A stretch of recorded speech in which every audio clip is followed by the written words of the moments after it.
Some of my all-time favorite recipes are made with nuts.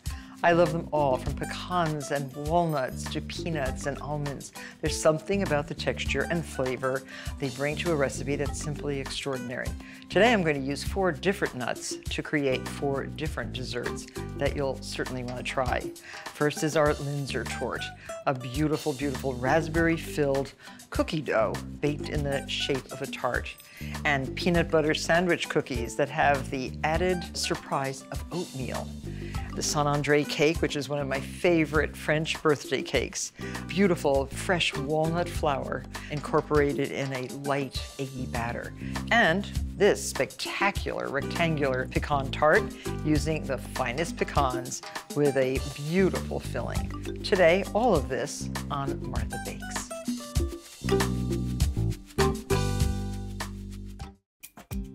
Named after the Austrian town of Linz, which is the 3rd largest city in Austria, Linzer Torte is an impressive raspberry jam-filled dessert, richly flavored with almonds and hazelnuts and a hint of cinnamon. Its signature lattice pattern top is a cinch to make if you have one of these little fluted pastry wheels. We have to start first with the nuts. I have already a cup of blanched almonds, and these are hazelnuts, which are also known as filberts. And if you heat these in the oven, the skins start to loosen, and I find the easiest way to rub the skins off, just put all the nuts between 2 bar cloths and rub. The roughness of the towel removes most of those skins. Grind the nuts in the food processor. Don't grind them too much. You don't want them to turn into almond hazelnut butter, but just grind them into a flour-like substance. This looks very nice. Oh, and they smell so good. So there's our ground nuts. We want to sift all the dry ingredients together. 1 1/3 cups of all-purpose flour. That's 1/3 of a cup, and 1 cup. 3/4 of a teaspoon of cinnamon. These are 1/4 teaspoons. And 3/4 of a teaspoon of baking powder. 2. And 1/4 of a teaspoon of salt. And you can add your nuts also to the dry ingredients because they're going to be added all together. Loosen any out of the nooks and crannies of the food processor. So here you have a nice, nutty, fragrant, dry ingredient that's going to go into the rest of the dough. Cream 1 1/2 sticks of butter with 1 cup of granulated sugar, and we're going to add 1 large egg yolk. So save the white, reserve that. Oh, and what a beautiful yolk that is. Add that to your butter and sugar. And then add your dry ingredients. Torte means cake in German. There are many different kinds of torts. Sacher Torte, Linzer Torte. And then add the rest of the dry ingredients. So here's our dough. I'm making it into a small rectangle and cutting it in half evenly. Half for the bottom of the Linzer Torte, and half for the lattice top. And this should be pressed into the bottom of a 10-inch removable bottom tart shell. So using your fingertips, push that dough a little more than halfway up the edges of the pan. And we don't want all these fingerprints, so we're going to smooth out the bottom with this nice little measuring cup. And Linzer Tortes, oh well, they were very popular in our house. So that's pretty, very, very well done. Now, the next is the lattice top. And I find that it really does work very well if you just roll the dough out between 2 sheets of parchment. So roll the dough out to about 12 inches in diameter, all even thickness. We're going to cut strips once this dough has chilled. And chilling is important to make it easier to handle. So this gets chilled, and the dough gets chilled. See how easy it is to move around if you have it on paper? Very, very good. So chill this in about 30 minutes until it's firm. So into the unbaked crust, put 1 1/4 cups of raspberry jam. Very pretty. To create the lattice topping, cut even strips, and there should be 12 strips of equal width. And these are not woven, you can just lay them on top of one another. And I found that the easiest way is to lay these strips with a spatula like this, just inside on top of that beautiful jam. So beautiful and a little nerve-wracking. This dough is very short. They call it short. It will break because it's brittle. And now lay the next strips in a diagonal on top of the first. Looks very good. If the dough is really, really cold, as I have it, it works absolutely just fine. Put this back into the freezer for 30 minutes until it is 100% firm, and then bake in a 350-degree oven, rotating your pan about halfway through until the torte is golden brown all over. That takes about 40 minutes. It's very nice to sprinkle lightly with confectioner's sugar through a sieve. And this cake is best eaten the day it's baked. A little goes a long way. This is a very, very rich nut and jam torte. Well, this is either the most unusual peanut butter cookie or the most unusual oatmeal cookie because it contains both oatmeal and peanut butter. Melt 4 tablespoons of butter in a pan and add 1 cup of rolled oats. Cook this until every oat is coated with the butter. And these are going to cook anywhere from 5 to 10 minutes. In the meantime, you can sift your dry ingredients. 1 cup of all-purpose flour plus 2 tablespoons. 1, 2. A teaspoon of salt and 1 teaspoon of baking soda. And whisk those together. And now let's see how our oats are doing. When they're toasted, spread them on a parchment-lined baking sheet and let them cool for 5 or 10 minutes. These are the oats cooled. So 1 stick of butter, ½ a cup, creamed with a ½ cup of dark brown sugar, and pack that in, and a ½ cup of peanut butter. I like a nice creamy, preferably organic peanut butter. And 1/3 of granulated sugar. This is unusual batter for cookies. It has no eggs in it, but it is kind of a soft batter because of all that butter and peanut butter. Add your dry ingredients and your buttery toasted oats. And that's it. That is your peanut butter oatmeal batter. So here's our dough. Now you can roll this dough between 2 layers of parchment paper. And you want your dough about 1/4 of an inch thick. It's so soft that it would be impossible to roll without the parchment paper. Slip this onto a baking sheet and put in the freezer just for a few minutes until it is rigid and easily cut. So here's our dough, and cut your cookies into 2-inch rounds. You should get 24 2-inch rounds. Oh, they're crunchy. That's the oats. And these are sandwich cookies. This will make 12 cookies. Preheat your oven to 350 degrees at this point. Get it nice and hot, ready to bake the cookies. If you have any trouble releasing them, just slide a little offset spatula underneath to lift. And so now before you put them in the oven, just sprinkle a little bit of turbinado sugar on the tops of the cookies. Turbinado is an English sugar that's used in baking and for glistening, and kind of has a little bit of a molasses taste.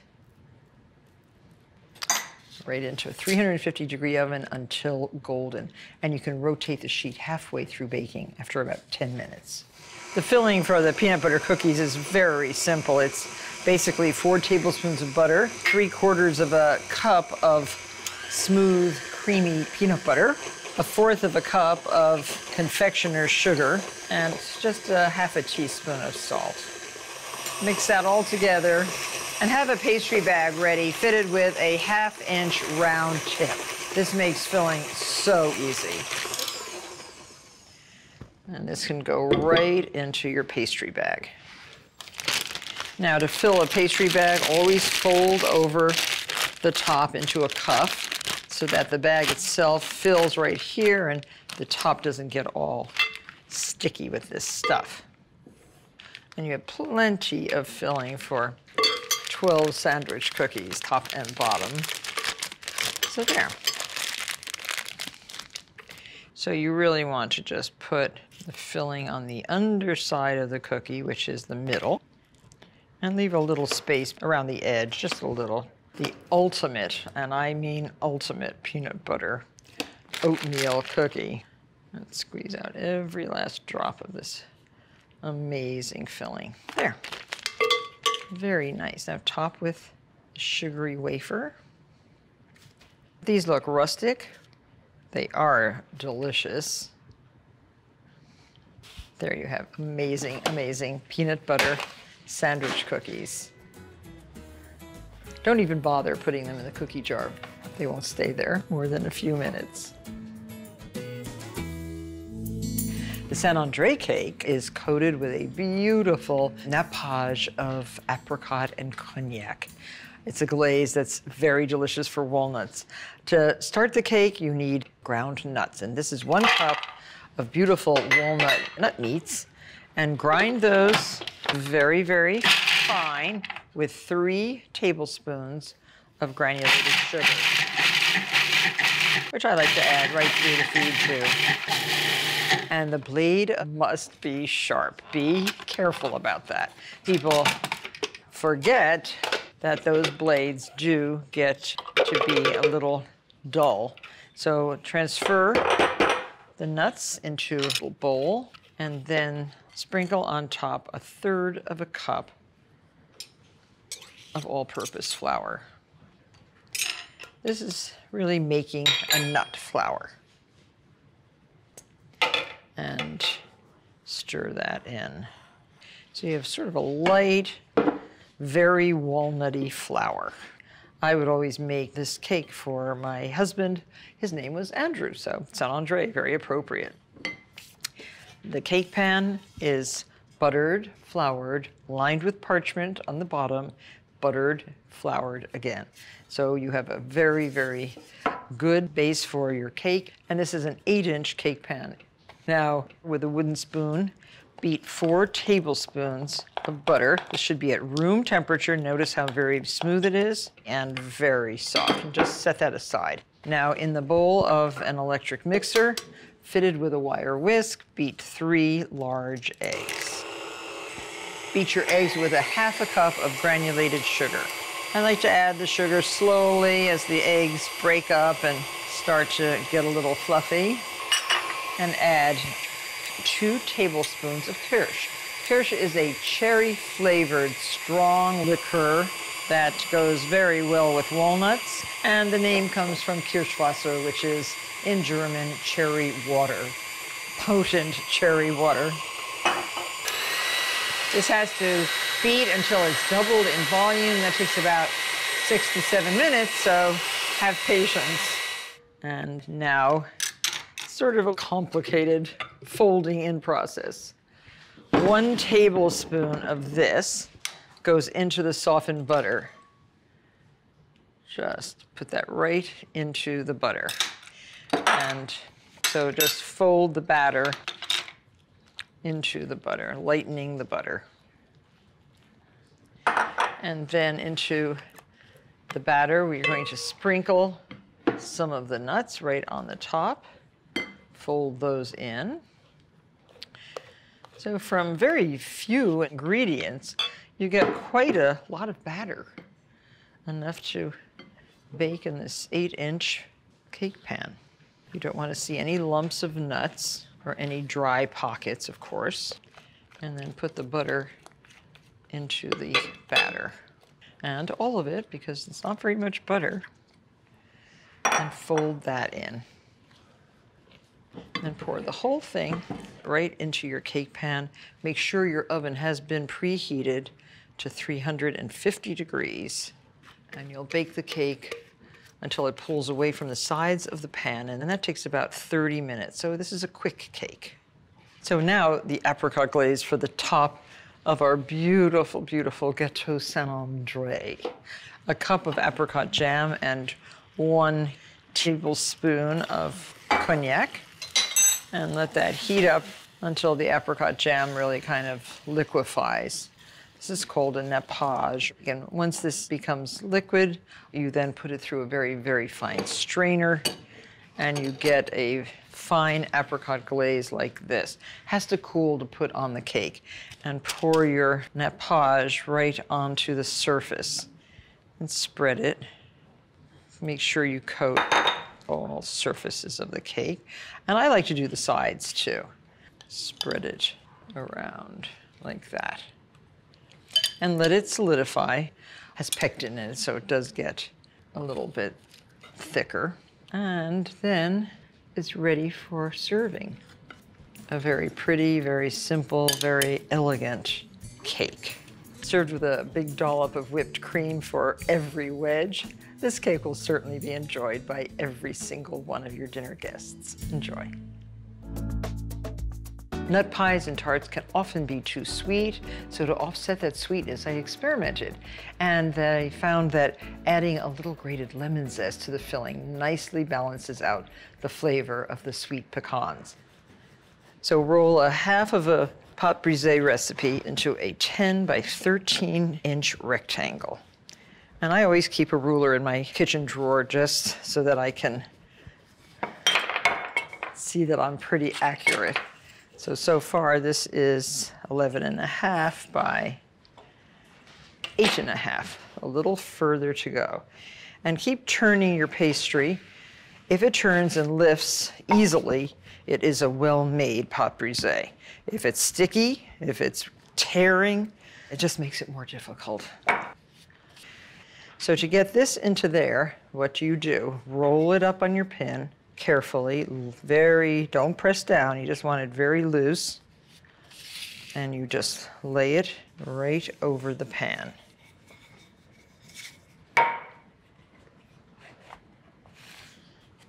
Press into the corners, the sides. Take your rolling pin and just go across the edges like that. The edges fall off, and you have a nice square edge to your tart shell. This should be chilled well before you line it with parchment and pie weights. And if you follow these directions, you will have a very excellent pie crust. You can put this right in the freezer. 15 minutes is all you need to rest the dough and chill it. And now, take a piece of parchment paper, crumple it all up. This makes it much easier to place in the bottom of the pastry. A big sheet, unwrinkled, will pop right out. Now add your pie weights. The beans hold the pie crust in the bottom of the shell, so you don't get a pie crust that has all kinds of convolutions in it, which would not be good for a filling, would not be able to hold a filling. So this is going to give you a very well-formed, well-shaped, rectangular pie crust, right into a 375-degree oven until the edges are golden brown. That takes 15 minutes. So just to be clear, the crust baked at 375 for 15 minutes. The beans and parchment were removed, and the crust continued to bake until it's this beautiful golden brown, another 15 minutes. Let it cool before you proceed with the filling. If you're doing this for a holiday or for a big dinner, you can make this early in the day and it's ready to bake later on. Beautiful, beautiful pie crust. So now the filling. 4 eggs. Break them up in a bowl and add 1 cup of dark brown sugar. Crumble the sugar, dries out so quickly, so crumble. 1 cup with the eggs. Get all lumps broken up. Add 1 teaspoon of salt, 3 tablespoons of melted, cooled butter. Every Southern cook has a wonderful pecan recipe, but this is a kind of a Northeast version. And the zest, the bright yellow zest of 1 lemon. You could use orange zest in this, and that's very nice too, but oh, I love lemon and pecans. And add 1/4 cup of molasses. The cup has been oiled, so the sticky ingredients will slide right out. And then another 1/4 cup of white or light corn syrup. This keeps that filling both flavorful and soft enough so that you can really enjoy it. Yep, it's coming right out. Stir this all in with a whisk. Look at that color, isn't that beautiful? And 1 teaspoon of vanilla. So that's the liquid part of the filling. Shake off your whisk and stir in 1½ cups of pecans that have been quite finely chopped. You can see the texture. They are, oh, maybe less than 1/8 of an inch chop. And stir that up. This gets poured right into your pre-baked crust. And your oven, by the way, should be reduced to 325 degrees. So pour this right into your shell, distributing the nuts evenly.